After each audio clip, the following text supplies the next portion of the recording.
Editor అయిన విధానం చాలా విచిత్రంగా జరిగిందని విన్నాను. మీరు ఎడిటర్గా మారిన విధానం ఫస్ట్ టైం. ఎడిటర్గా మారిన విధానం అంటే సార్ మీరు ఎడిటర్ ఎలా అయ్యారు, ఆ ప్రాసెస్ అది? ఫస్ట్ యాక్చువల్గా నేను అసిస్టెంట్గా చేస్తున్నప్పుడు ఆర్ఎఫ్సిలో చేస్తున్నప్పుడు 2007 $2,999 రూపీస్ శాలరీ నాది. ఓకే. అయితే 1.5 year ఇంకా అదే టార్గెట్లో ఉన్నాను కదా, ఏదో ఒకటి మనం కొట్టాలి. ఒక ఛాన్స్ దొరికింది. సరే ప్రూవ్ చేసుకుంటే మనకంటూ సక్సెస్ వస్తే హ్యాపీ అని చెప్పేసి ఒక 1.5 year డే అండ్ నైట్ వెళ్తే 6 days 4 days అక్కడే ఉండేవాడిని. శాస్త్రి గారని మా మేనేజర్ అనమాట అక్కడ. అసలు అక్కడే ఉండే 4 days 5 days రూమ్కి కూడా వచ్చేవాడిని కాదు. అంతా కష్టపడి చేస్తే నాకు 1 year తర్వాత వాళ్ళు మన బాటా రేట్ అంటారు కదా 999 అలా బాటా రేట్లో మనకి ఇంక్రిమెంట్ ఇచ్చారు, అంటే శాలరీ ఇంక్రిమెంట్. నేను 3-4,000 ఎక్స్పెక్ట్ చేశాను. సో ఆ ప్రెస్టేషన్లో ఏంటంటే ఇప్పుడు నాకేంటంటే ఇప్పుడు ఫాదర్ లేడు, ఫైనాన్షియల్గా ఇప్పుడు మనమే సపోర్ట్ ఉండాలి, ఇంకా ఇంటి దగ్గర నుంచి తెచ్చుకునేది లేదు.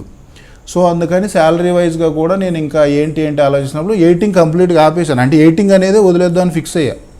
ఎడిటింగ్లో గ్రోత్ లేదనిపించింది నాకు, అంటే శాలరీ వైజ్ లేదని చెప్పించి కంప్లీట్గా ఆర్ఎఫ్సీలో నేను ఒంటరి జరుగుతుంది ఆ టైంలో, గోపిచంద్ గారిది ఆ సినిమా జరుగుతున్న టైంలో నేను కంప్లీట్గా ఆపేసి ఫ్రైమ్ ఫోకస్ అని అప్పుడే కొత్తగా డిఐ అనేది మనకు టెక్నాలజీ వచ్చింది, డిజిటల్ ఇంటర్మీడియట్, ఇప్పుడు డిఐ అంటాం కదా. సో అక్కడ నేను ఆఫ్లైన్ కన్ఫర్మర్గా జాయిన్ అయ్యాను అనమాట. అంటే ఇప్పుడు మనం మూవీ చేసింది ఇప్పుడు ఏదైతే అక్కడికి వస్తుందో దాన్ని మనం కన్ఫర్మేషన్ చేసి, సో మనం ఓకే చేసేసిన తర్వాత ఫైనల్ గ్రేడ్కి వెళ్తుంది ఆ ఫుటేజ్. సో ఆ జాబ్లో అప్పుడు మళ్ళీ అక్కడ 15,000 శాలరీ నాకు. సో శాలరీ కోసం నేను షిఫ్ట్ అయిపోయి ఒక 3 months చేసిన తర్వాత ఎక్కడో, అంటే మళ్ళీ అక్కడ ఏంటంటే ఇక ఏ సౌండ్ ఉండదు, ఇంకా ఓన్లీ విజువలే. ఏంట్రా బాబు మనకి పంచాయతీ విజువల్, ఇదేంటి బోరింగ్ లైఫ్ అనమాట అది. టు బీ ఫ్రాంక్ చాలా టఫ్ జాబ్, బోరింగ్ లైఫ్ అది.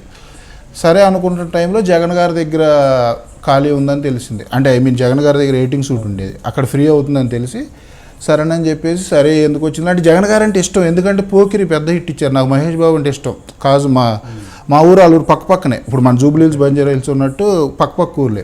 మా ఫాదర్ కృష్ణ గారికి బీభత్సమైన ఫ్యాను.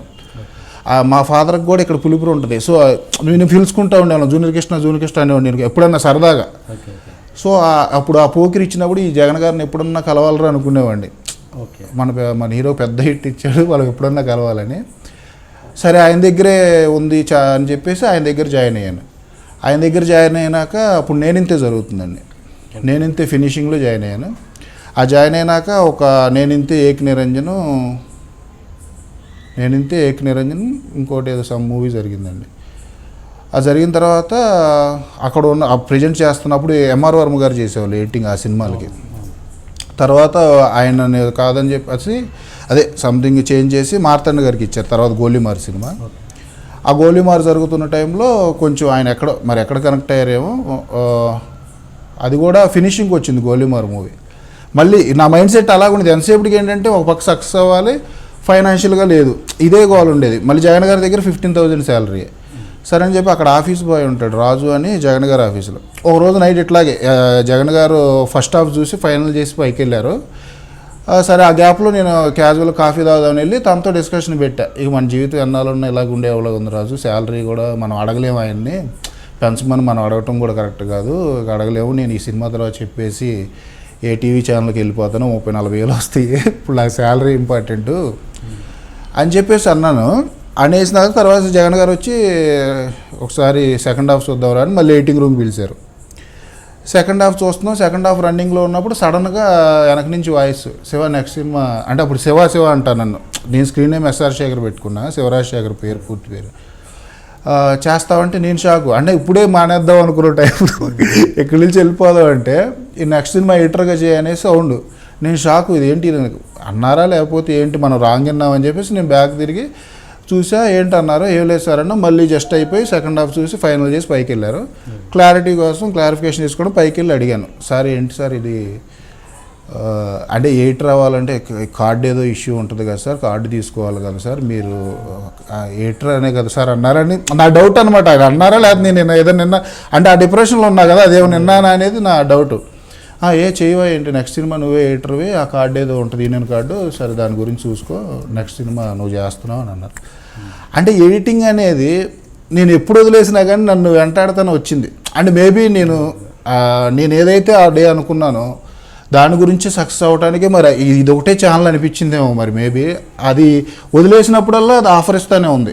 ఇప్పుడు ఫస్ట్ వద్దనుకుంటే 15,000కి అక్కడ వెళ్ళటం, మళ్ళీ అక్కడి నుంచి ఇక్కడ కాల్ రావటం, సరే ఇక్కడ వద్దనుకున్న టైంలో అదే డే అసలు ఆ రోజు మాట్లాడి నేను ఇప్పటికీ వండరు. అది నేను చాలాసార్లు చెప్పి నవ్వుతాను, అతను బాయ్ ఇప్పటికీ ఉంటాడు రాజు అని చెప్పి ఎన్నోసార్లు నవ్వుకున్నాను. తమ్ముడు ఒక్కరోజు కనుక ఆయన అనపోయి ఉంటే మనం బయటికి వెళ్ళిపోయేవాళ్ళం. ఇప్పుడు ఎడిటర్ లేదు ఏమి లేదు, మళ్ళీ ఏదో ఛానల్లో శాలరీకి పనిచేస్తూ ఉండేవాళ్ళం. సో ఆ డే అనేది నిజంగా most memorable. May 2 and 2010 May 2 midnight, ఎందుకంటే మా కజిన్ బర్త్డే ఆ రోజు. సో అందుకని ఆ డేట్ బాగా గుర్తు. అలా మళ్ళీ ఎడిటర్ అయ్యాను. ఓకే, వర్మ దగ్గర కదా మీరు చేసింది? జగన్ గారి దగ్గర ఉన్నప్పుడు ఆయన చేసేవాళ్ళు. సో ఆయన దగ్గర మీరు అసిస్టెంట్గా ఉండేవాడు. జగన్ గారి ఆఫీస్లో ఎడిటింగ్ సూట్ ఉండేది. కానీ అలాంటి టైంలో ఆయన అంటే ఆల్మోస్ట్ మీకు హెడ్ అన్నట్టు కదా. ఆబ్వియస్ కదా. అలాంటి ఆయన్ని పక్కన పెట్టి ఒక అసిస్టెంట్కి ఇస్తున్నప్పుడు మనలో మన మనసులో ఒకటి జరుగుతుంటుంది. మన మనసులో ఒకటి అరే ఆయన పక్కన మనం పెట్టి వర్మ గారిని తీసి ఇవ్వలేదండి నాకు. వర్మ గారు ఆల్రెడీ 4 మూవీస్ చేశారు. తర్వాత వర్మ గారు కాకుండా తర్వాత నెక్స్ట్ మూవీ గోలిమార్ మార్తాండ్ గారికి ఇచ్చారు. ఓకే, మార్తాండ్ గారి తర్వాత నాకు వచ్చింది ఛాన్స్. ఓకే, మీకు ఒకటి ఉంటుంది కదా, ఆయన పక్కన పెట్టి ఆయన కాకుండా నాకు ఇస్తున్నారు అని ఒక ఆలోచన అయితే వస్తుందిగా మైండ్లో. ఇప్పుడు ఆయన కాదనుకుని నాకు ఇస్తున్నారనేది ఆబ్వియస్గా వస్తుందండి. అప్పుడు ఎలా ఫీల్ అయ్యారు మీరు? అంటే ఎట్లా మీరు దాన్ని అంటే ఫీల్ అవ్వటం అండి, నేను వచ్చింది డెఫినెట్గా ఏదో ఒక రంగంలో సక్సెస్ అవ్వాలని. నేను ఇప్పుడు నా ప్రయత్నం నేను చేసుకుంటూ వెళ్ళేవాడిని. వర్క్ సైడ్ అవ్వచ్చు, ఏదవచ్చు, నేను బ్లైండ్గా కష్టపడేవాడిని అండి. మార్నింగ్ 6కి వెళ్తే నైట్ ఏ టైంకి వచ్చేవాడిని నాకు తెలియదు. ఇప్పుడు జగన్ గారి దగ్గర ఉన్నప్పుడు కూడా నేను అలాగే చేసేవాడిని. ఇప్పుడు ఆయన ఆఫీసులోంచి బయటకు వెళ్తే నేను ఇంటికి రూమ్కి వెళ్ళేవాడిని. మళ్ళీ ఆయన వచ్చే టైంకి నేను వచ్చి ఉండేవాడిని. ఏ రోజు కూడా నాకు తెలిసి 8 years ట్రావెల్ ఉంది జగన్ గారితో. 8 yearsలో 1 day కూడా ఆయన శివ లేడా ఆఫీస్లో, శేఖర్ లేడా అనేది రాకూడదని నేను ఫీల్ అయ్యేవాడిని. ఫస్ట్ నుంచి అసిస్టెంట్ ఉన్నప్పుడు ఎలా ఉన్నాను, ఎడిటర్ అయినా కూడా నేను ఎప్పుడు కూడా ఆయనకి అవైలబుల్గా ఉన్నాను. అందుకని నేను బయట సినిమాలు కూడా ఎక్కువ చేయలేకపోయాను. జగన్ గారి కాంపౌండ్ కాకుండా బయట ఆఫర్స్ వచ్చినా కానీ నేను ఎక్కువ చేయలేకపోయాను అనమాట. అంటే ఇప్పుడు మనకు అవకాశం ఇచ్చారు ఆయన.